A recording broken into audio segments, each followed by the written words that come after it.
కన్ను కొట్టుడు, గుద్దుకోవటాలు అవి ఇతర భాషల నుంచి అయ్యాయి. ఇతర భాషలు అంటే మనం వేరే భాష వాళ్ళం కదా, అట్లాంటివి ఉంటాయి. అలా వెళ్ళలేని వాళ్ళకి పెద్ద అవకాశాలు తక్కువ ఉంటాయి. ఇప్పుడు మన వాళ్ళు మంచి వాళ్ళు, నీకు 100% చెప్పనా, నువ్వు ఎటు నుంచి ఎటు తిరగేసినా మనమే జేబు కొట్టి పారేసుకుంటాను తప్పితే ఎదటాళ్ళ దగ్గర నుంచి తెచ్చుకోవడం తెలుగు వాళ్ళకి పెద్దగా తెలియదు. తెలుగు సినిమా వాళ్ళంత అమాయకులు ఇంకెవరు ఉండరు. ఎందుకంటే వేరే భాషలు వాళ్ళకి కోట్లు సంచుల్లో వేసిచ్చి వాళ్ళు తింటామన్నాయన్నీ తినిపించి, వాళ్ళ ఊళ్ళో తింటారో సస్తారో అది వేరే విషయం, తినిపించి చక్కగా మెత్తగా ఉండే హోటల్ రూమ్స్ ఇచ్చి వాళ్ళని జీవితాలను ఎంజాయ్ చేసేలాగా చూసి విమానం ఎక్కించి పంపించి వీపి చూపిస్తారు మన వాళ్ళు.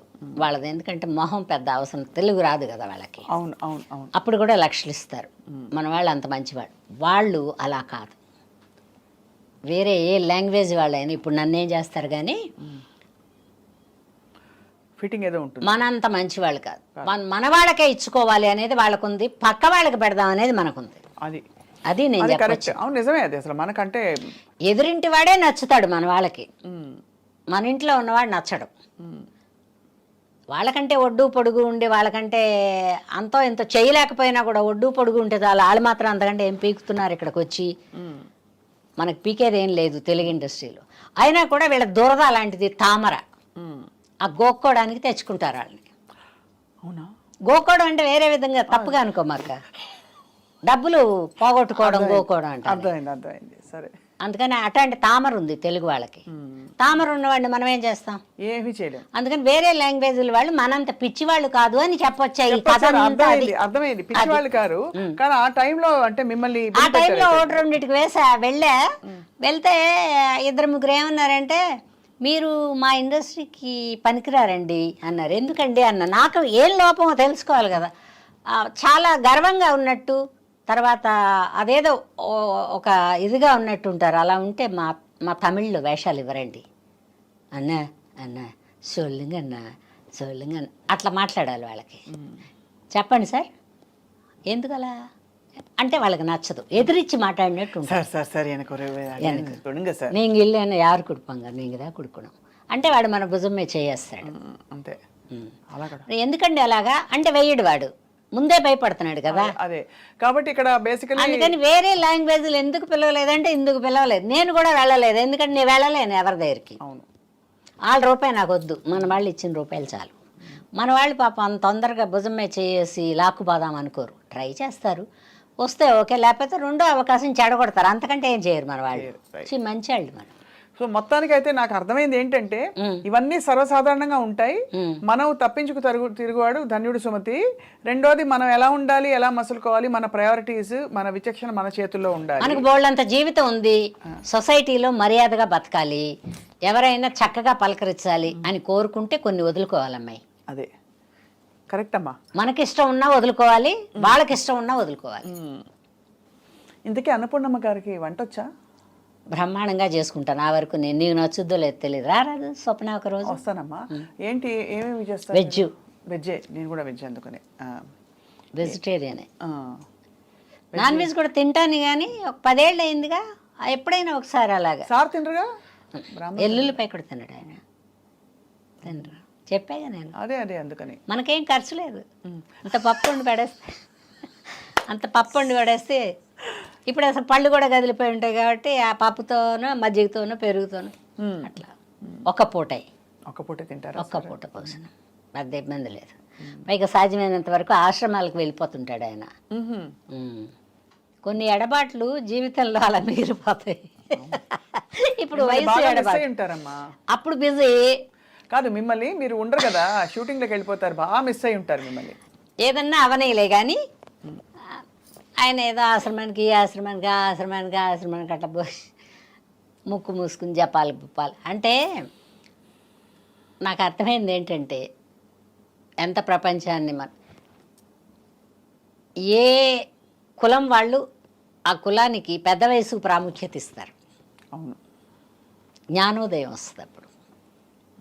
ఈ జన్మలో తప్పు చేశామేమో, ఇప్పటి నుంచైనా మనం కొంచెం భగవంతుడిని కోరుకుని మనం అనేది అని తప్పులని అయిపోయాక తప్పులన్నీ అయిపోతాయి, అది వయసులో కదా. కానీ మీకు చిన్నప్పుడే జ్ఞానోదయం అయిపోయింది. నాకేమో జ్ఞానోదయం కాదు, ఏదో మరి బ్రతుకు మీద భయము, లేకపోతే వీళ్ళందరూ వెనక లేకపోతే ఒక అడుగు ముందుకేద్దునేమో. కుటుంబం ఉంది కదా, కుటుంబం ఉండేటప్పుడు మనం ఎన్ని సరదాలైనా ఒక అడుగు వెనక్కే ఉంచుకోవాలి. సినిమా ఇండస్ట్రీలోకి మీరు రాకముందు పెళ్లి అయిపోయింది, వచ్చాక ఏదో టైంలో అనిపించుంటుంది కదా, అయ్యో పెళ్లి చేసుకోలేదు అనిపించలేదు. ఎందుకంటే ఇబ్బందికరమైన వాడైతే అనిపిస్తుంది. మంచివారు కదా, చాలా మంచివాడు పాపం. సార్ పేరేంటమ్మా? నరసింహం. నరసింహం గారు, ఉమామహేశ్వరి గారు. మంచివాడు. అంటే భగవంతుడు అలా ఒక తోడు పెట్టాడు నాకు కదా. పాలు అలా ఉంటే ఇరిగిపోతాయి, అవును, తోడేస్తే కానీ పెరుగవదు. అందుకని ఈ తోడు పెట్టాడు, నేను అలా ఉన్నా. అమ్మ మీరు డైరెక్షన్ చేయరా? వద్దమ్మా, నాకు అది చాలా భారమైంది. ప్రపంచంలో సినిమా ఇండస్ట్రీలో, ప్రపంచం అంటే ప్రపంచం కాదు, డైరెక్షను, ప్రొడ్యూసింగు, హీరోయిన్ చేయడం, హీరో చేయడం, ఈ 4 కష్టమైనవి. 4 పాత్రలు కష్టమైనవి. కాబట్టి అవన్నీ వద్దని చక్కగా అమ్మ అంటే ఎందుకు, వాళ్ళు పిలిస్తే వాళ్ళు చెప్తారు, మనం చేస్తాం. మనం చేసింది నచ్చితే అదే బాగుందమ్మా ఉంచంటారు, లేదనుక అంత వద్దమ్మా అంటే సరేనన్నా ఏం చేయమంటా అని చేస్తాం. జీవితంలో మీకు దేని మీద మోజు? చీరల, బట్టల, బాగా రెడీ అవ్వాలనా, మనుషుల, మంచి ఫుడ్డా, నగల, ఏమిటమ్మా? నాకు ఏది ఇష్టం అని ఎలా చెప్పను నేను. అంటే జనరల్గా మనకి స్వతహాగా అప్పుడు నన్ను అడిగారు అనుకోండి, నాకు నగలు పెద్ద అంత ఇది ఉండదు, బట్టలు పిచ్చి, బట్టలు కొనుక్కోవడం ఇష్టం. కొత్త బట్టలు, ఎన్ని కొత్త బట్టలు ఉన్నా ఇంకా కొత్త బట్టలు ఉంటే బాగుండు అనిపిస్తుంది కదా మీకు. నాకు ఇలాంటి ఇష్టాలు ఏం లేవు, కానీ అందరూ మా కుటుంబంలో, ప్రపంచాన్ని అన్నాను నేను, మా కుటుంబంలో ఉండే వాళ్ళందరూ నేనున్నంత వరకు బాగుండాలి. అబ్బా, అయితే మీరు పెద్ద కొడుకు మెంటాలిటీ మీది. నాకు అదే ఇష్టం. తర్వాత వాళ్ళు కొట్టుకుంటుంటారు, తిట్టుకుంటుంటారు, నా దగ్గర కంప్లైంట్ చేస్తారు. ఇప్పుడు మా అమ్మ లేదు కదా, నేను పెద్ద ఇంటికి పెద్ద ఏముందిలే, పెద్దరికి ఇచ్చారు వాళ్ళు, అది చెప్తారు. అలా ఎందుకే ₹1 పావలా కొట్టుకోవడం అంటే, పోతే పోయింది, అలా ఉండకూడదు, ఇలా ఉండాలి అని చెప్తా. నాకు అందరూ బాగుండాలిరా అంటే, నా తోటి ఆర్టిస్టులు కూడా నాతో పాటు ఓ మాట మంచి కలిపే వాళ్ళందరూ బాగుండాలని. ఎవరు మీకైతే బెస్ట్ ఫ్రెండ్స్? బెస్ట్ అంటే బెస్ట్ అని చెప్పను, ఆడవాళ్ళు ఉంటే చిన్న అంటే భరించలేని తనాలు ఉంటాయి కానీ, బట్ నా వేరే వేషాలు, వాళ్ళ వేరే వేషాలు. అవును కదా, అలా ఫ్రెండ్స్ ఎవరయ్యారు మీకు? ఉన్నారు, ఎవరంటే శ్రీలక్ష్మి, వై విజయ, తర్వాత ఆ అమ్మాయి సౌందర్య ఉండేటప్పుడు బాగా మాట్లాడేది. సౌందర్య గారి గురించి అందరూ బాగా చెప్తారు. శ్రీదేవి కొంచెం బాగా మాట్లాడినా కొంచెం ఒక రిజర్వ్నెస్ అట్లా ఉండేది, కానీ ఆ పిల్ల విజయశాంతి బాగా మాట్లాడేది, రాధా బాగా మాట్లాడేది, వీళ్ళందరూ బాగా మాట్లాడేవాళ్ళు. ప్రస్తుతానికి మిగిలిన వాళ్ళలో ఈ 2-3 ఆడవాళ్ళమ్మాయి, జానకి, డబ్బింగ్ జానకి, వీళ్ళందరూ బాగా మాట్లాడతారు. జానకి ఏమనుకుంటారు అనేది. కలిసి సినిమాలకు వెళ్ళాలి, కార్యక్రమాలు వెళ్తాం. పెళ్ళిళ్ళు గిళ్ళిళ్ళు ఏమన్నా ఉంటే ఎవరన్నా పిలిస్తే శ్రీలక్ష్మికి కూడా కార్డు ఇస్తారా అని అడుగుతా. ఇస్తామండి అంటే నాకు ఇవ్వండి అంట. లక్ష్మి వాళ్ళు కార్డు ఇచ్చి వెళ్ళారు, నేను వెళ్తున్నాను, నువ్వు వస్తావా? ఏమండి పలానాళ్ళు కార్డు ఇచ్చారు, మీరు వస్తారా, నేను వెళ్తున్నాను అంటది. నేను రానులే లక్ష్మి అంట, ఇష్టం లేని చోటుకి. ఇష్టం ఉంటే వెళ్తాం. అలా పెద్ద స్నేహితులు లేరు, వేళ్ల మీద లెక్క పెట్టుకుని ఒకళ్ళిద్దరు. నేను పెద్దగా ఎవరింటికి పోను, అడ్జస్ట్ అవ్వలేను. నేను మా బంధువుల ఇంట్లో కూడా ఉండలేను, నేను నా ఇంట్లోనే ఉంటా. నా ఇల్లు అంటే ఇష్టం. మనల్ని మనం తెలుసుకోవడమే ధన్యత జీవితంలో. మీరు ధన్యులు. నాకు ఇప్పటిదాకా అబ్బా ఆ జబ్బు చేసినప్పుడు ఒక్కసారే బాధపడ్డాను, కానీ అబ్బా ఏంటి ఇలా ఉంది అనేది ఇప్పటిదాకా రాలేదు నాకు. ఈ పైన వస్తుందేమో తెలియదు. కానీ అమ్మ మీరు అది చెప్పరా, పథ్యం ఏం చేశారు? అన్ని ఏం మానేశానంటే బేకరీ ఫుడ్స్ మానేసా, తర్వాత చైనీస్ ఫుడ్స్ మానేసా. సరే నాకు డ్రింక్ అలవాట్లేదు కాబట్టి కూల్ డ్రింకులు కూడా మానేసా. హాట్ డ్రింక్ అంటే ఎప్పుడో ఒకసారి 2 సార్లు ఎప్పుడో, కానీ నాకు తలపోటు వచ్చేస్తుంది. ఆల్కహాల్ అంటే తప్పని నేను చెప్పను, అదే అర్థమైంది. నాకు తలకాయ నొప్పి వస్తుంది. తర్వాత గబిక్కిన తూలు దేని మీద పడిపోతానేమోనని ఒక చిన్న భయం ఉంది. లేకపోతే ఏముంది, డబ్బులు పెట్టి కొనుక్కోలేమో, తాగలేమో. కానీ బ్యాడ్ హ్యాబిట్ అని చెప్పను, నాకు సరిపడదు. అవన్నీ మానేసా. నాన్ వెజ్ లేదు, యానిమల్ ప్రోడక్ట్ ఏదీ లేదు, పచ్చం చేసినప్పుడు. తర్వాత ఫ్రూట్స్ కూడా కొన్ని లేవు. పాలు కూడా మానేశారు అయితే. సిట్రిక్ యాసిడ్ ఉండే ఫ్రూట్స్ కూడా లేవు. తింటే అరటిపండు, చింతపండు లేదు, నిమ్మకాయ లేదు, తర్వాత ఉసిరికాయ లేదు. ఇట్లా కొన్ని కొన్ని వస్తువులు మానేయమన్నారు ఆయన. ఆ మానేయడం ఒక 10 ఏళ్ల పాటు మానేసి ఉంటా. మానేశాక నార్మల్ కలర్ వచ్చేసా. ఇప్పుడు తింటా, కొంచెమే తింటా. ఇప్పుడు చక్కగా ఉన్నారు, హాయిగా నవనవలాడుతూ చక్కగా తింటా. మెరుస్తూ. పైగా నాకు పెద్ద హోటల్ ఫుడ్స్ పెద్ద తినను నేను. సాధ్యమైనంత వరకు నేనే వండుకుని డబ్బాలో పెట్టి వేడి అన్నం. ఇంతకు ముందేమో కుక్కర్ పెట్టుకెళ్ళి అక్కడే వండుకునేదాన్ని.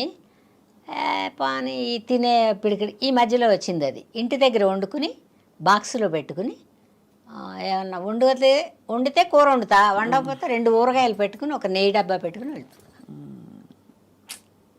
అక్కడ ఏమన్నా సాంబార్ కానీ రసం కానీ ఏమన్నా వాళ్ళు క్యారేజీలు వస్తాయిగా ఉంటే ఆ ముక్కలతో కొంచెం సాంబార్ వేసుకుని తినేస్తాను. Happies, all happies. హ్యాపీ. ఫుడ్కి ఏం కంగారు లేదు. తర్వాత దేని మీద అబ్బా ఇది తినకపోతే బతకలే అది లేదు నాకు. ఉంటే తింటా, లేకపోతే లేదు.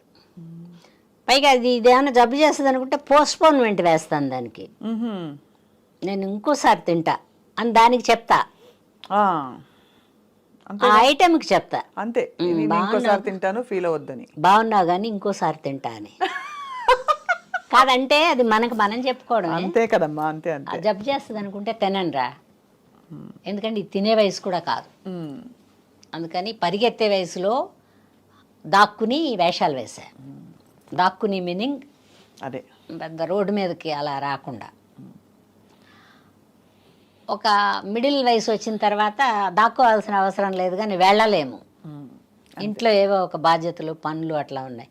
మా అమ్మాయి వెళ్ళిపోయిన తర్వాత, మా అమ్మ కూడా వెళ్ళిపోయిన తర్వాత ఇప్పుడు అసలు పెద్దగా ఎక్కడికి వెళ్ళబుద్ధి కావట్లా. ఉంటే వర్క్, అది కూడా ఎందుకంటే అందరూ కనపడతారు, కొత్త కొత్త వాళ్ళు వస్తారు.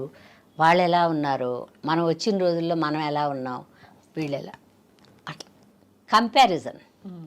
దానికని వెళ్తా అప్పుడప్పుడు. అంటే నెలకు 5 రోజులు 10 రోజులు పని చేస్తా.